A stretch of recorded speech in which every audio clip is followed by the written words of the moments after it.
കോഴിക്കോട് വടകരയിൽ 9 മാസം മുമ്പുണ്ടായ അപകടത്തിൽ വഴിത്തിരിവ്. അപകടത്തിനിടയാക്കിയ കാർ പോലീസ് അന്വേഷണത്തിൽ കണ്ടെത്തി.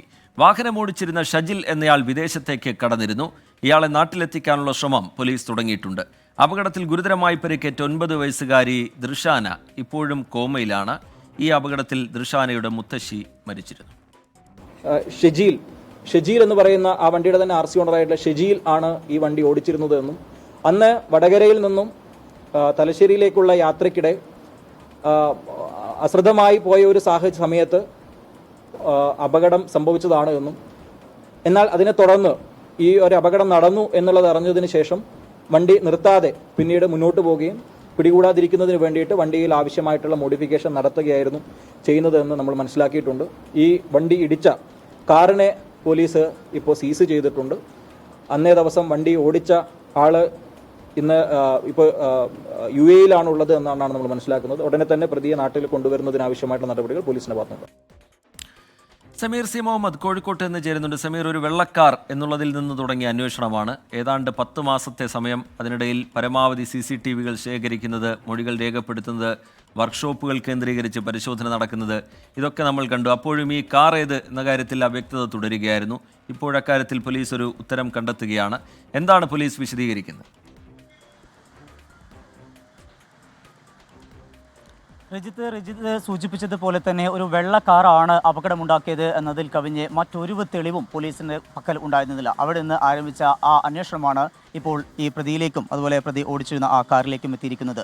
ഈ കാറാണ് അന്ന് അപകടം ഉണ്ടാക്കിയത്. KL 18 R 1846 എന്ന ഈ കാറ്. ഇതാണ് ദൃഷാന എന്ന പെൺകുട്ടിയെ ഇപ്പോൾ കഴിഞ്ഞ 9 മാസത്തോളമായി കോമ സ്റ്റേജിലാക്കിയിരിക്കുന്നത്. ഒപ്പം തന്നെ ആ കുട്ടിയുടെ മുത്തശ്ശി ബേബി എന്ന 62-കാരിയെ ഇടിച്ച് വലിയ അപകടമുണ്ടാവുകയും തൽക്ഷണം തന്നെ മരണവും സംഭവിക്കുകയും ചെയ്തു. അത്രമാത്രം വലിയൊരു അപകടമുണ്ടായിട്ടും മനുഷ്യ മനസാക്ഷിയെ ഞെട്ടിച്ച ഒരു നടപടിയായിരുന്നു. ആദ്യം തന്നെ അതിൻ്റെ രക്ഷാപ്രവർത്തനത്തിന് മുന്നിട്ട് ഇറങ്ങാനോ അതിൻ്റെ ആ കുട്ടിയെയോ അല്ലെങ്കിൽ ആ അമ്മയോ ഒക്കെ ആശുപത്രിയിൽ എത്തിക്കാനോ ഒന്നും തന്നെ ശ്രമിച്ചില്ല. മാത്രമല്ല കേസ് ഒതുക്കി തീർക്കാൻ വേണ്ടിക്കൊണ്ട് വലിയ ശ്രമങ്ങൾ നടത്തുകയും ചെയ്തു. മാത്രമല്ല ഈ വാഹനത്തിൽ വലിയ രീതിയിലുള്ള മോഡിഫിക്കേഷൻ വരുത്തുകയും ചെയ്തു. അത്തരത്തിലുള്ള നടപടികളിലേക്ക് നീങ്ങുമ്പോഴാണ് അതുമായി ബന്ധപ്പെട്ട് ജില്ലാ ക്രൈംബ്രാഞ്ച് DYSP VV ബെന്നിയും സംഘവും കേസ് അന്വേഷണം ഏറ്റെടുക്കുന്നത്. തുടർന്ന് വിശദമായിട്ടുള്ള അന്വേഷണമായിരുന്നു. അതിനൊടുവിലാണ് ഈ കാർ കണ്ടെത്തിയിരിക്കുന്നത്. കാറിൻ്റെ ഉടമയായിട്ടുള്ള പുറമേരി സ്വദേശി ഷജീറിലേക്ക് അന്വേഷണം എത്തുകയും ചെയ്തിരിക്കുന്നത്. പ്രതിയെ വൈകാതെ തന്നെ നാട്ടിലെത്തിക്കും എന്നാണ് കോഴിക്കോട് റൂറൽ SP നിതിൻ രാജ് അല്പസമയം മുമ്പ് നമ്മോട് വ്യക്തമാക്കിയത്. ഇപ്പോൾ അന്വേഷണ ചുമതലയുണ്ടായിരുന്ന ജില്ലാ ക്രൈംബ്രാഞ്ച് DYSP VV ബെന്നി 24-നൊപ്പം ചേരുകയാണ്. എങ്ങനെയായിരുന്നു അതിൻ്റെ ഒരു അന്വേഷണ ഘട്ടം? ഈ കേസിൻ്റെ അന്വേഷണം കഴിഞ്ഞ 2.5 മാസം മുമ്പ് സെപ്റ്റംബർ 20-ാം തീയതിയാണ് ഇവിടെ ചാർജ് എടുക്കുന്നത്. ആ സമയത്ത് തന്നെ കേസിൻ്റെ അന്വേഷണം മുമ്പോട്ട് പോകുന്നുണ്ടായിരുന്നു. സമയത്ത് ഒരുപാട് സെൻസേഷനായ ഹൈക്കോടതി ഇടപെട്ട എപ്പോഴും റിപ്പോർട്ട് ചോദിച്ചുകൊണ്ടിരിക്കുന്ന, ഓരോ ആഴ്ചകൾ തോറും റിപ്പോർട്ട് ചോദിച്ചുകൊണ്ടിരിക്കുന്ന സമയമായിരുന്നു. അപ്പോഴും കേസിൻ്റെ അന്വേഷണം നല്ല രീതിയിൽ നടന്നു വരികയായിരുന്നു. അതിനുശേഷം ഞങ്ങൾ വന്ന ശേഷം എല്ലാ ടീമംഗങ്ങളെയും ഒരുമിച്ച് ചേർത്തൊരു പ്ലാൻ ഓഫ് ആക്ഷൻ രൂപീകരിക്കുകയും ഏതൊക്കെ രീതിയിൽ കാറ് കണ്ടെത്താൻ സാധിക്കും എന്നുള്ള രീതിയിലുള്ള അന്വേഷണത്തിലാണ് പിന്നീട് വന്നത്. ഇപ്പോൾ വർക്ക്ഷോപ്പുകൾ, സ്പെയർ പാർട്ട് കടകൾ, വിൽപ്പന നടത്തിയിരിക്കുന്ന ആളുകൾ, റെൻ്റ് കാർ കൊടുക്കുന്ന ആളുകൾ, അതിനുശേഷം വാഹനങ്ങൾ എല്ലാ രീതിയിലും വൈറ്റ് സ്വിഫ്റ്റ് കാറുകൾ രജിസ്റ്റർ ചെയ്തിരിക്കുന്ന ഡീറ്റെയിൽസ് മോട്ടോർ വെഹിക്കിൾ ഡിപ്പാർട്ട്മെൻറ്റിൽ നിന്ന് ആദ്യം വടകര, കോഴിക്കോട്, കണ്ണൂർ, തലശ്ശേരി ഭാഗങ്ങളിലുള്ള എല്ലാ വാഹനങ്ങളുടെയും ഡീറ്റെയിൽസ് ശേഖരിച്ചു. അതിനുശേഷം കേരളത്തിലെ മൊത്തമുള്ള വൈറ്റ് സ്വിഫ്റ്റുകൾ സെക്കൻഡ് സീരീസ് എന്ന് പറഞ്ഞാൽ 2011 മുതൽ 2018 വരെ രജിസ്റ്റർ ചെയ്തിരിക്കുന്ന വാഹനങ്ങൾ സെക്കൻഡ് സീരീസിൽ വരുന്നത്. ആ വാഹനങ്ങളുടെ ഡീറ്റെയിൽസ് എടുത്തു. അതിൽ നിന്നും ഇങ്ങോട്ടേക്ക് വരാൻ സാധ്യതയുള്ള വാഹനങ്ങളെപ്പറ്റി അന്വേഷണം നടത്തി. വർക്ക്ഷോപ്പുകളുടെ കാര്യങ്ങൾ ആദ്യം ടൗണുകൾ കേന്ദ്രീകരിച്ചിട്ടുണ്ടായിരുന്ന വർക്ക്ഷോപ്പുകളാണ് ആദ്യം നോക്കിയിരുന്നത്. ഈ വാഹനത്തിലേക്ക് എങ്ങനെയാണ് പെട്ടെന്ന് എത്താൻ കഴിഞ്ഞത്?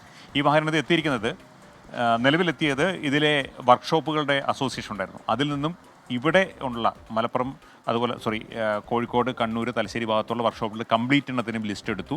അപ്പോൾ ഉള്ളിലേക്കുള്ള വർക്ക്ഷോപ്പുകൾ നമ്മൾ നേരിട്ട് പോയി കാണാൻ സാധിക്കാത്ത അല്ലെങ്കിൽ എവിടെയുണ്ടെന്ന് അറിയാൻ പറ്റാത്ത വർക്ക്ഷോപ്പുകൾ കേന്ദ്രീകരിച്ചും വിവരങ്ങൾ കിട്ടി. അങ്ങനെയുള്ള ഉള്ളു സൈഡിലുള്ള വർക്ക്ഷോപ്പുകൾ കേന്ദ്രീകരിച്ച് അന്വേഷണം നടത്തുന്ന സമയത്താണ് പുറമേരിയിലുള്ള വർക്ക്ഷോപ്പുമായി ബന്ധപ്പെട്ട വിവരങ്ങൾ കിട്ടുന്നത്. അവിടെ പോയ സമയത്ത് 2 കാറുകൾ ഈ സമയങ്ങളിൽ ഏതാണ്ട് ഫെബ്രുവരി മാർച്ച് മാസങ്ങളിൽ 2 കാറുകൾ, വൈറ്റ് സ്വിഫ്റ്റ് കാറുകൾ അവിടെ റിപ്പയർ ചെയ്തിട്ട് മനസ്സിലായി. ആ 2 കാറുകളെ പറ്റി അന്വേഷണ സമയത്താണ് ഈ കാറിലെ മുമ്പിലുള്ള ബമ്പർ, ബോണറ്റ്, ഫ്രണ്ട് റൈറ്റ് സൈഡിലുള്ള ഹെഡ്ലൈറ്റ്, അതുപോലെ ഗ്ലാസ് എന്നിവ മാറ്റിയിട്ടുണ്ടെന്നുള്ള വിവരങ്ങൾ കിട്ടി.